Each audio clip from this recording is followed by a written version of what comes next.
de Derechos Humanos.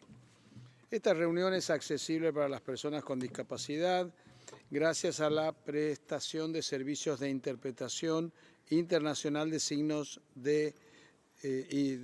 y subtitulado en tiempo real, junto con otras medidas de accesibilidad.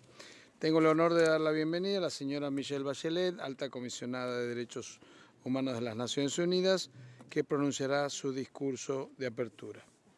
También quiero dar la bienvenida a nuestras distinguidas panelistas. La señora Irene Khan, relatora especial sobre la promoción y protección del derecho a la libertad de expresión y opinión.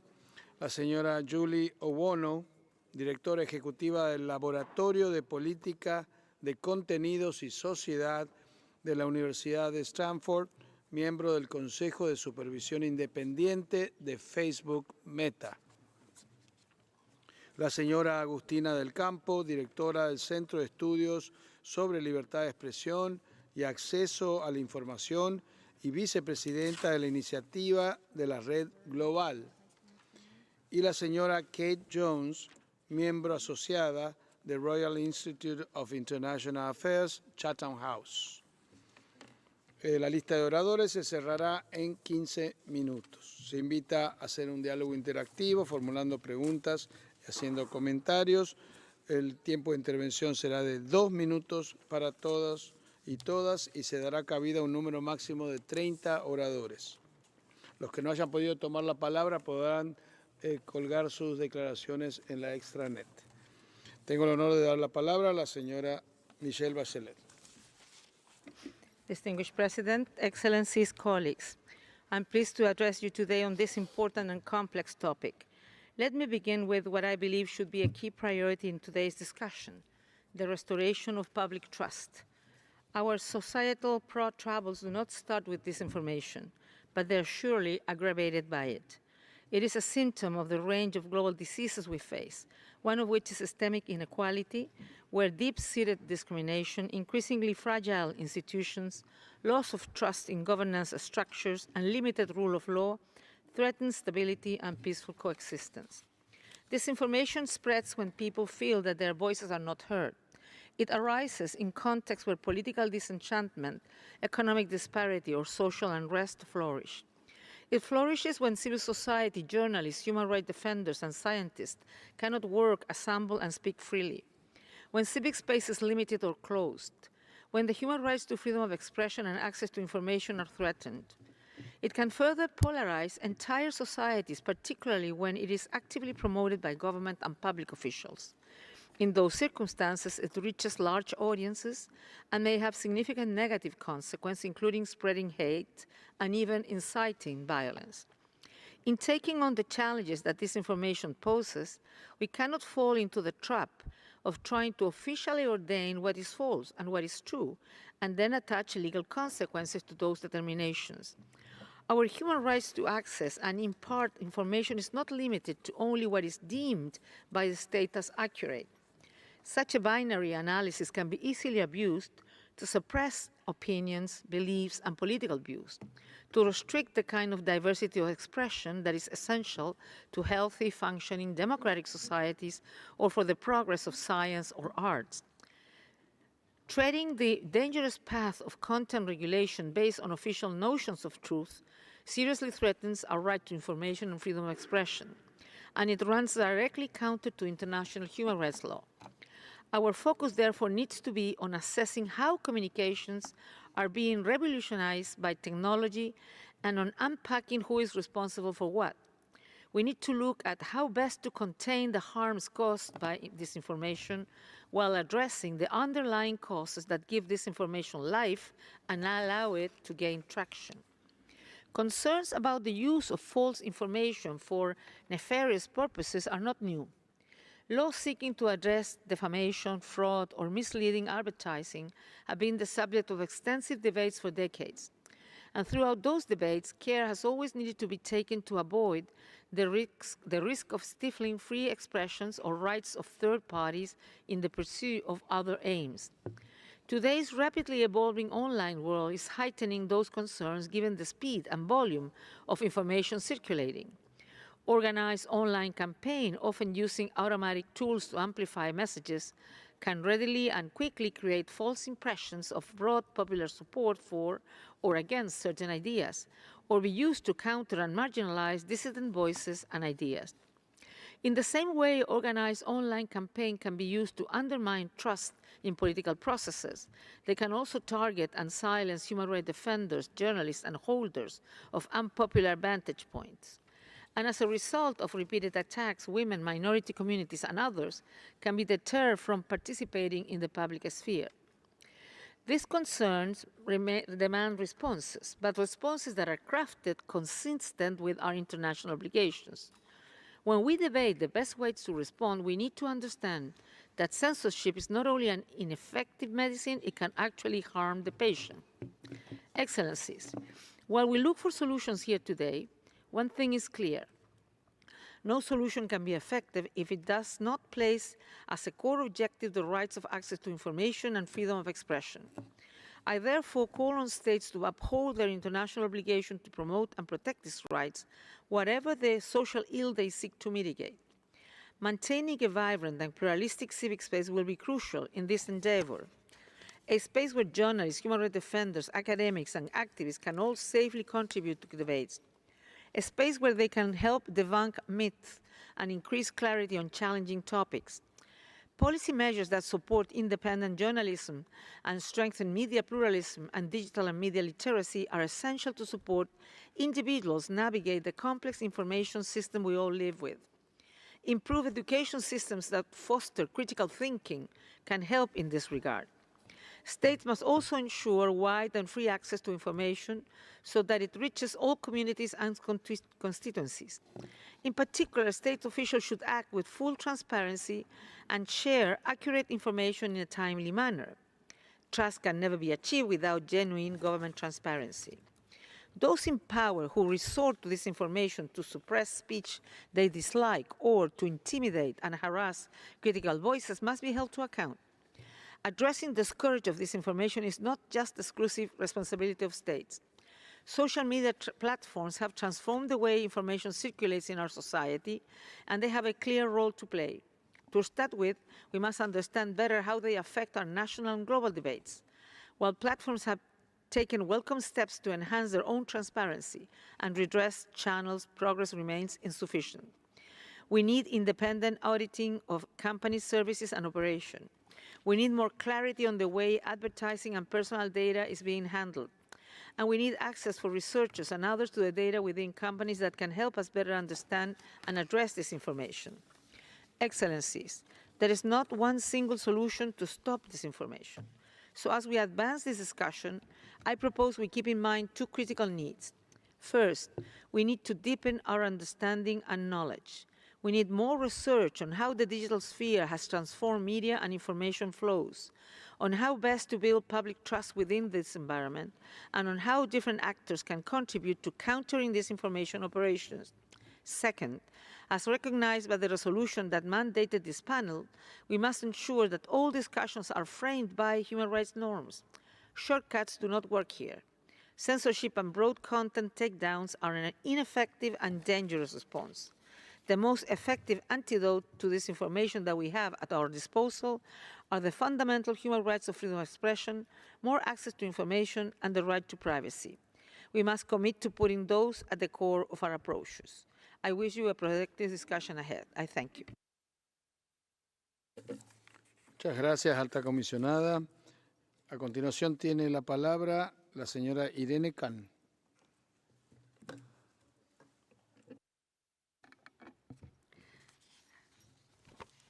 Mr. President, Madam High Commissioner, distinguished delegates, dear friends, I am honored to participate in this panel on such a critical issue of global concern and great relevance to my mandate.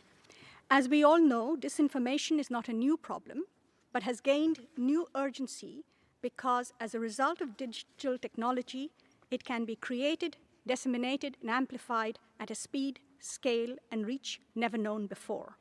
The impact is devastating within and across borders, online and offline around the world, fomenting hatred against minorities, migrants, and other marginalized communities, attacking women journalists, activists, and politicians, creating mistrust in science, damaging democratic processes, international relations, peace and security. And as the High Commissioner noted, ultimately eroding public trust. Restoring public trust in the integrity of information cannot be done by shutting down the internet or shutting up journalists. Combating disinformation by restricting freedom of expression and access to information is short-sighted and counterproductive. Freedom of expression is not only a fundamental right to be safeguarded, it is also the primary means for fighting disinformation. As we learned during the pandemic, people's trust in vaccines is built not by censoring scientists, but by the free flow of verifiable, trustworthy information and open debate. When freedom of opinion and expression is protected, policymakers, experts, civil society, independent journalists, and public officials are able to challenge falsehoods and present fact-based alternative viewpoints. So what should we do to combat disinformation? Firstly, promote a global approach based on global values. Disinformation is a global phenomenon spread by technology which is transnational, affecting issues which are global. The solutions too must be global, rooted in universally recognized principles of human rights, and promoted through a multidimensional, multi-stakeholder approach. Secondly, recognize the responsibility of states as the primary duty bearers of human rights to promote the access to diverse and reliable information as the best antidote to disinformation.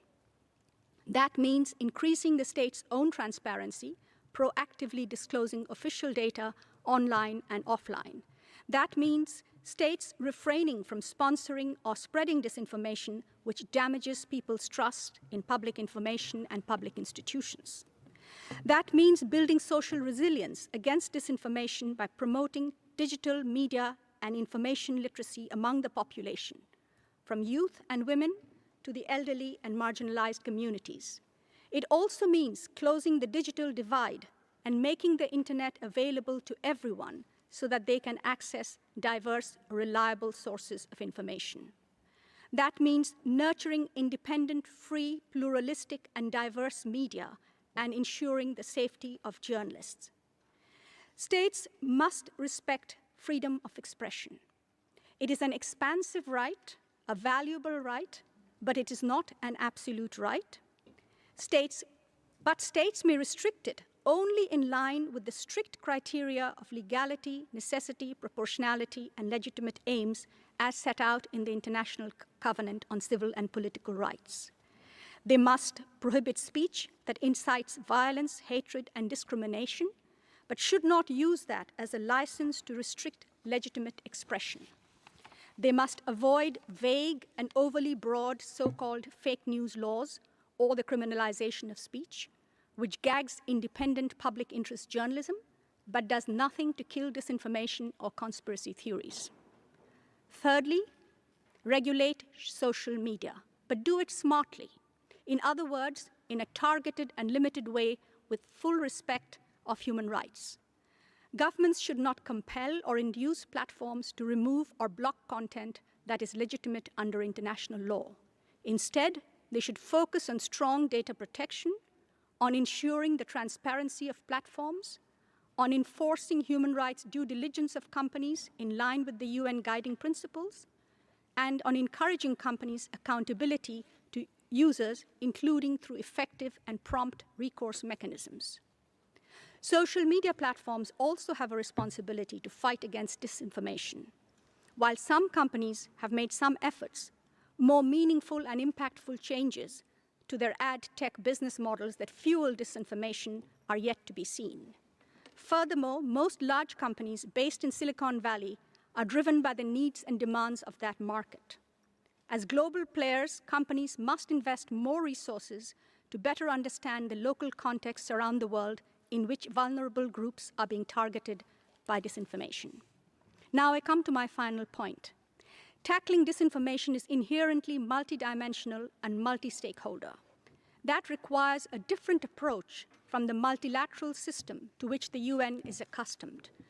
That is why, in my report last year, I called on the Human Rights Council to convene regular multi-stakeholder consultations which would bring together states, international organizations, companies, civil society, and policy experts to address the opportunities as well as threats, such as disinformation, that digital technology presents to human rights today. Such consultations could make an important contribution to the Secretary General's proposed Global Digital Compact next year. Thank you. Thank you. Tiene la palabra ahora la señora Julie Owono.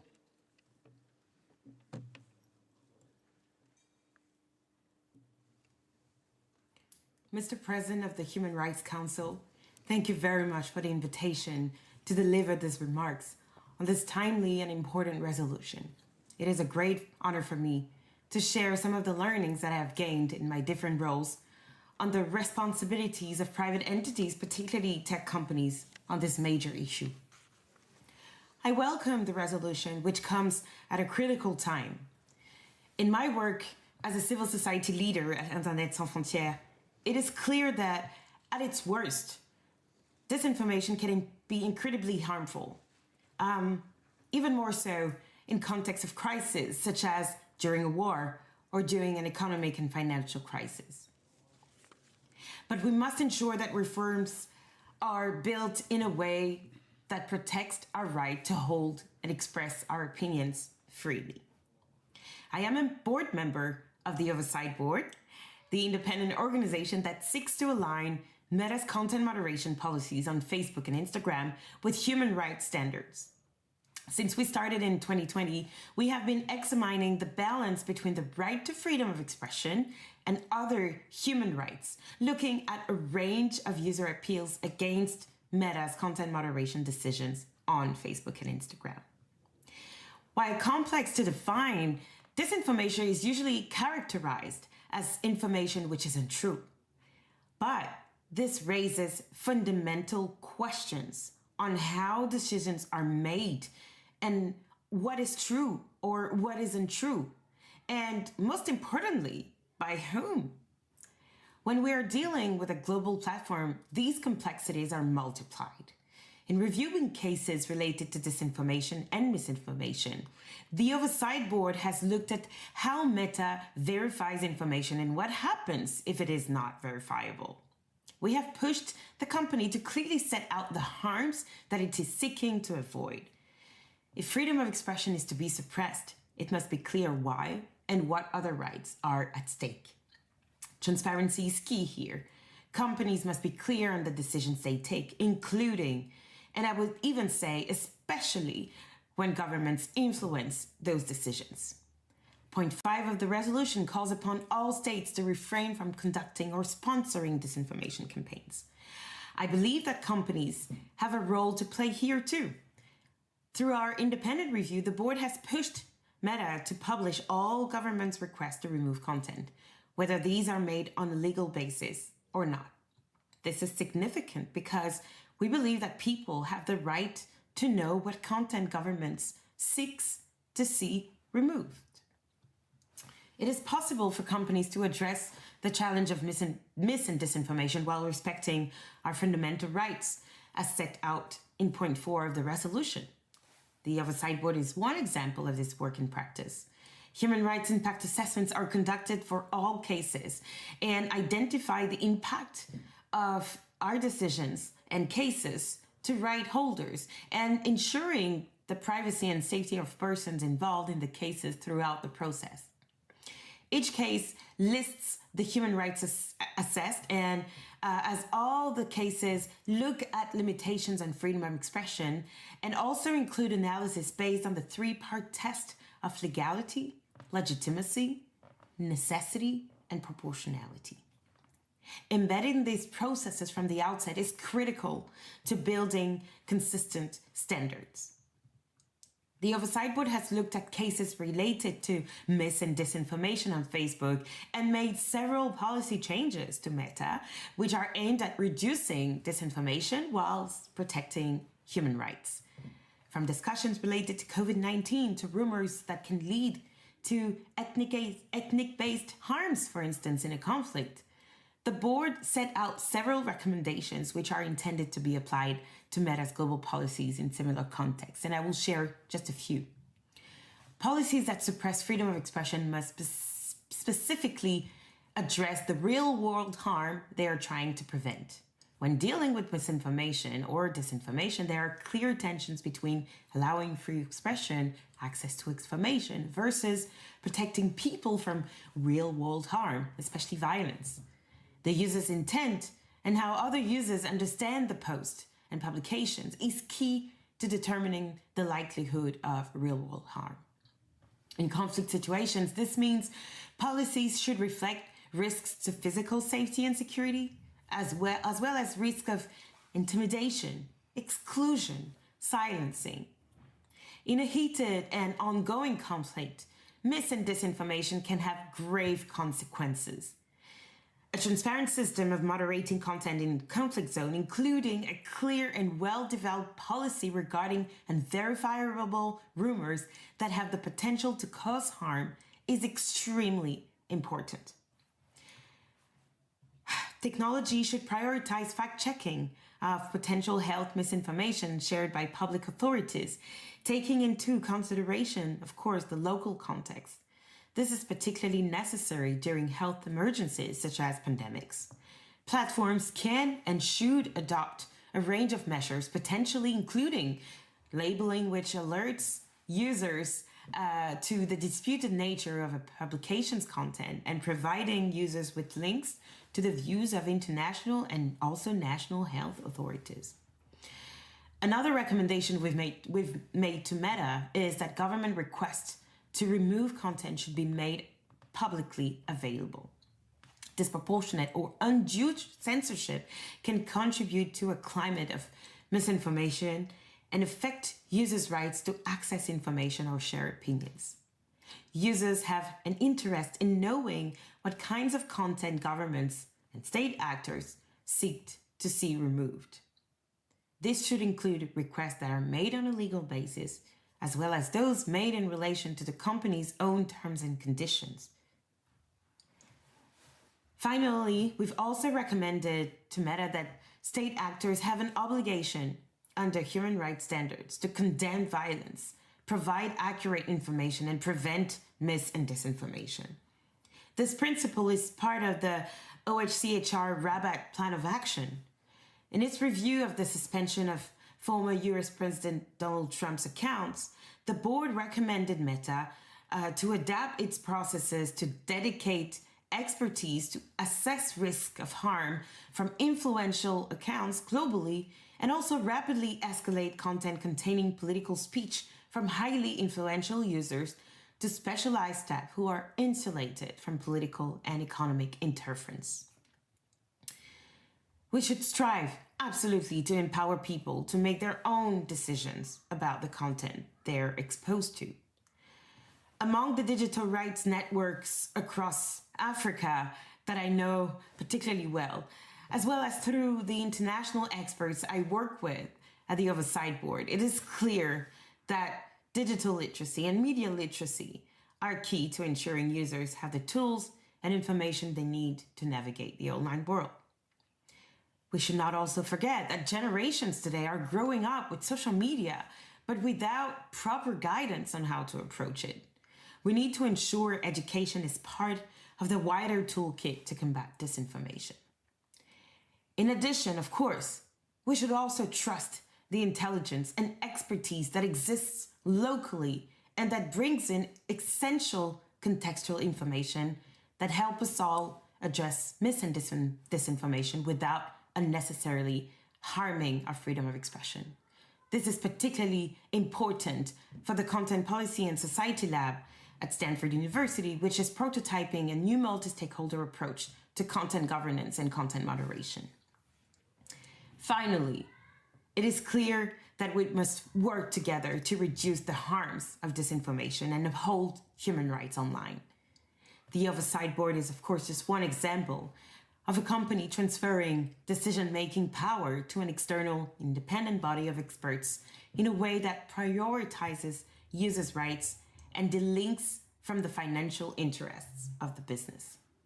Companies, governments, civil society all have a role to play in navigating this space, and it is only by working together that we will find a way to reduce the harms caused by disinformation and protect the rights we all hold dear. Thank you very much for your attention. Thank you very much, Ms. Owono. Tengo ahora el honor de dar la palabra a la señora Agustina del Campo, por video.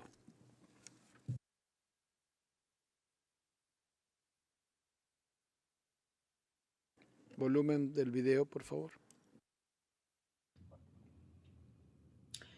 Good afternoon, Your Excellencies, ladies and gentlemen. I would first like to thank the UN Council for this invitation.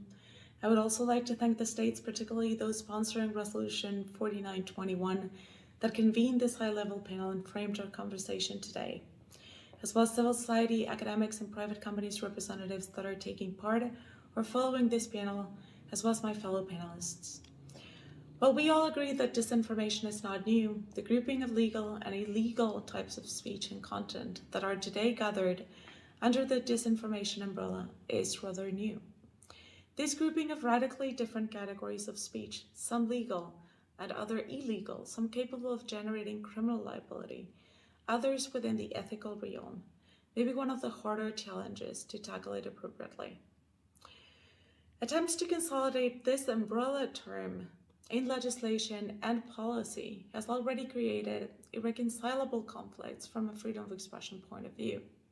As Ms. Khan's report highlights, recent bills and legislations crafted to deal with this phenomenon are vague and unable to precisely define the term to fully comply with legality standards that any free speech restriction needs to meet. Furthermore, we've seen how in many countries existing overbroad legislation has been used to persecute and prosecute dissent under the guise of combating disinformation. Finding an all-encompassing term to deal with lies may be convenient and even necessary to describe complex phenomena that impacts a single community. Minorities, for instance, who may be subject to different attacks that account for hate speech, defamation, negative propaganda, and so on. However, states' attempts to respond to disinformation through law and policy should first unpack the term precisely to avoid overly broad legislation or arbitrariness in the implementation of existing one, which amounts to censorship. There are numerous rules and jurisprudence over libel and slander, criminal liability for fraud, legal sanctions for misleading advertising, and consumer protection clauses, international treaties from Westphalia to the UN Charter, enacting the principle of non-intervention, etc. Furthermore, most democracies have also identified specific instances where the state may mandate individuals to speak the truth and punish them when they fail to deliver. States have already done a prior individual assessment of which lies constitute threats to their democracies or generate social harm, and which ones of those social harms should be tolerated to provide for the conditions for self-government. Attempting to address all these categories in bulk threatens existing freedom of expression standards and ignores decades of legal and political thinking about legitimate limits to freedom of expression in democratic societies. These too contribute to exacerbating an erosion to the rule of law and the necessary trust that must exist for democratic institutions to function, fostering polarization rather than procuring a human rights-based solution for the problem. Data from CELE's observatory show that most legislative initiatives and policies on disinformation so far have been geared either to criminalize speech or create intermediary liability regimes whereby internet companies, especially social media companies, are obligated to actively detect and or immediately block content that amounts to an ill-defined disinformation category. Some state initiatives that promote the implementation of upload filters, the use of automated detection and blocking of content, or the continuing pressure on companies to adopt standards for content moderation that the state cannot legitimately adopt itself, amount to mandated censorship contrary to international human rights law. Disinformation is not just any other content moderation category. Democratic societies assume the equal right of all citizens to think and speak their minds with the conviction that public discourse and governance benefit from such exchange of ideas and information of all kinds. As Professor Robert Post expressed, indeed the most influential argument supporting the constitutional commitment to freedom of speech is the contention that speech is valuable because it leads to the discovery of truth. And referring to academic freedom specifically, he quotes, "The function of seeking truths will sometimes mean the undermining of widely or generally accepted beliefs. If ideas and informations are contrasted against a fixed authoritative standard to be allowed, our quest for knowledge and its development will be unavoidably hindered." Still, the threats posed by disinformation campaigns to democracy and human rights require attention and state action. While there seems to be growing consensus on the need to tackle the dissemination, the causes and sources of disinformation, how to address them, have not received as much attention. When analyzing the epistemic crisis generated in the US during the 2016 presidential election, Professors Spenkler, Faris, and Roberts conclude that instead of these technologically driven dynamics, which are novel but ultimately less important, we see longer-term dynamics of political economy, ideology, and institutions interacting with technological adoption as the primary drivers among the most important threats. Ideology and institutions have also been directly signaled by many civil society representatives at the 13th session of the UN Forum on Minority Issues in 2020. Among the louder claims I came out with from these days was that state-sponsored hate speech was rampant, and the cry for justice and accountability and enforcement of international commitments was deafening. It is a well-established principle that government officials have special duties vis-a-vis their public speech. The Inter-American Court, for example, in Perezoso y Venezuela stated, and I quote, "In a democratic societies, it is not just legitimate, but also sometimes a duty of state authorities to make statements about issues of public interest. Nevertheless, when doing so, they have to verify reasonably the truthfulness of the facts supporting their opinions, and this verification should be performed subject to a higher standard than that used for private parties, given the high level of credibility the authorities enjoy, the broad scope and possible effects their sayings may produce on certain sectors." In a recent study we conducted with the Inter-American Institute on Human Rights, we found that most countries in the Americas contemplate detailed legal and ethical obligations for public official speech. There are administrative, civil, and criminal liabilities for public servants that fail to meet their obligations to tell the truth or not to lie. Such obligations are specific to certain types of content, particularly that which relates to their specific mandates. There are also broader ethical obligations contemplated in most jurisdictions that include competence, honesty, due diligence in public servants, intended to foster trust between those represented and their representatives. The enforcement of said rules, however, is far from clear or linear. Lastly, if I may, I would like to highlight again the importance of this resolution and encourage this Council and the different bodies within the UN looking at this issue to foster and promote these kinds of debates with member states and multiple stakeholders to unpack some of the complexities that the phenomenon encompasses. Additional time and effort should be placed in facilitating and hearing evidence-based independent research capable of contributing to understanding the causes, sources, and impacts of disinformation better. Respecting the rule of law while upholding existing standards to combat disinformation efforts, particularly politically motivated campaigns, as well as empowering and respecting citizens' rights to freedom of opinion and expression without censorship or the imposition of a unique and absolute truth, are the key to restoring public trust in democratic institutions. Thank you. Muchas gracias. Y en último lugar tengo el honor de dar la palabra a la señora Kate Jones por video.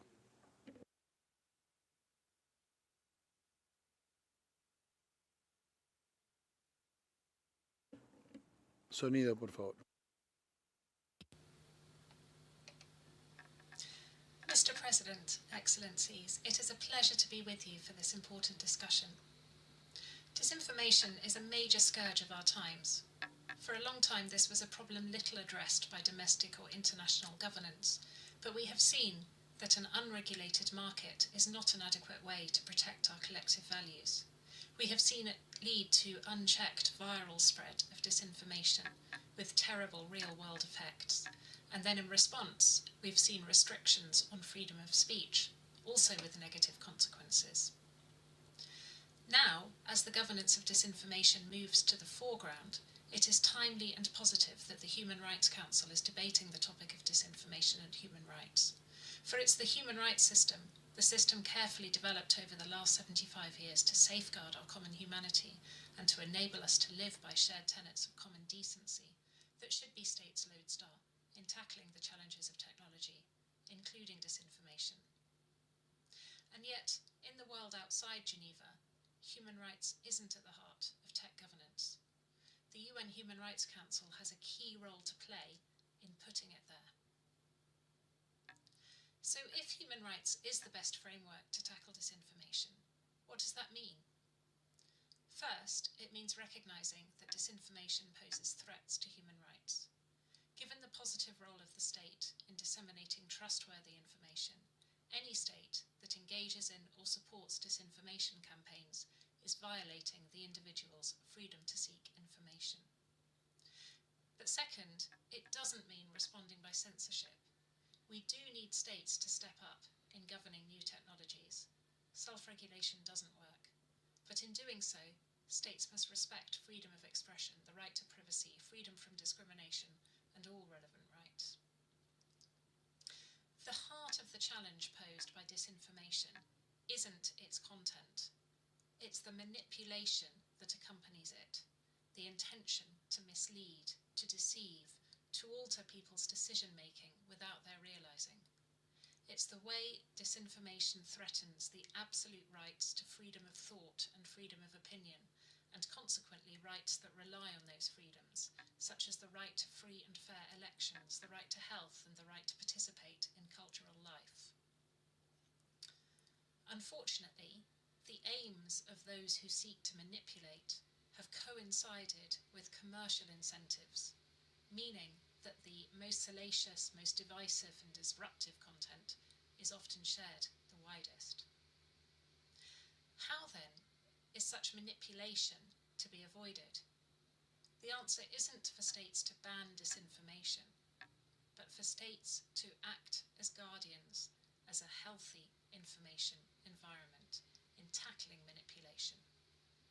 So this means that every state should be tackling manipulation. First, by giving people the tools to help themselves, by enhancing digital literacy education in every country, and by enabling a diverse range of trustworthy sources of information, including a well-funded independent media. Second, by working together with technology companies and all stakeholders to ensure that the information environment can't be exploited, and that deliberate manipulators will face consequences. This entails more transparency so that audiences can assess the provenance of what they see and how it relates to credible alternatives that they can also see. It also entails encouraging companies to tackle the tools of manipulation, such as fake accounts and bot-driven amplification, and to ensure that there's no financial value in disinformation.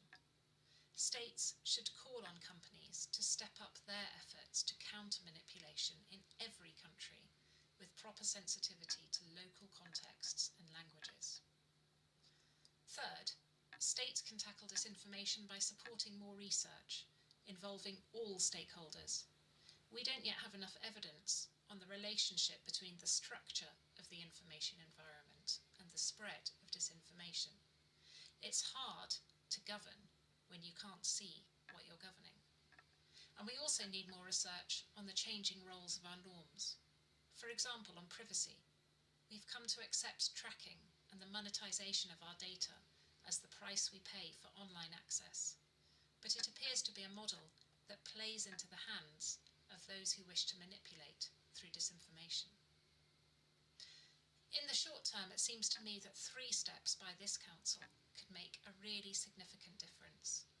First, for the Council to lead the world in championing and explaining a human rights approach to tackling disinformation and other challenges posed by technology.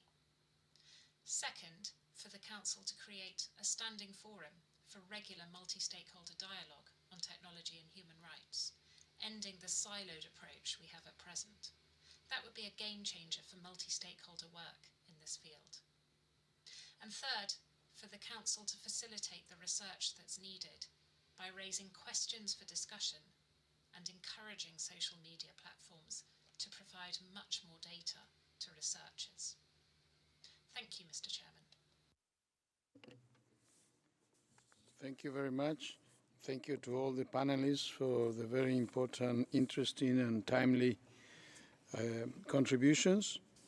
Vamos a empezar la lista de oradores que han solicitado para intervenir en este panel de alto nivel. Y en primer lugar le doy la palabra a su excelencia el señor Mantas Adomenas, viceministro de Relaciones Exteriores de Lituania, en nombre de un grupo de países. Tiene la palabra. Thank you, Mr. President.